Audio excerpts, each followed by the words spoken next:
നമസ്കാരം. മനോരമ ഓൺലൈൻ പ്രധാന വാർത്തകളിലേക്ക് സ്വാഗതം.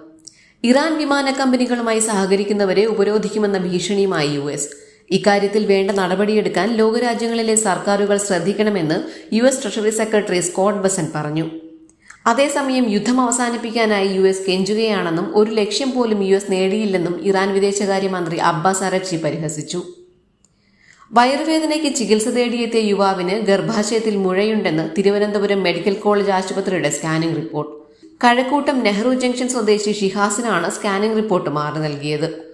റിപ്പോർട്ടുമായി മെഡിക്കൽ കോളേജിലെത്തി കാര്യം പറഞ്ഞെങ്കിലും ജീവനക്കാർ ദേഷ്യപ്പെടുകയായിരുന്നു. തുടർന്ന് യുവാവ് പോലീസിൽ പരാതി നൽകി. വൈറ്റ് ഹൌസ് മാധ്യമപ്രവർത്തകരുടെ അത്താഴ വിരുന്നിനിടെ വെടിയുതിർത്ത യുവാവിനെതിരെ പ്രസിഡന്റിനെ വധിക്കാൻ ശ്രമിച്ചെന്ന കുറ്റം ചുമത്തി. കോൾ തോമസ് അലനെതിരെയാണ് ട്രംപിനെ വധിക്കാൻ ശ്രമിച്ചെന്ന കുറ്റം ചുമത്തിയത്.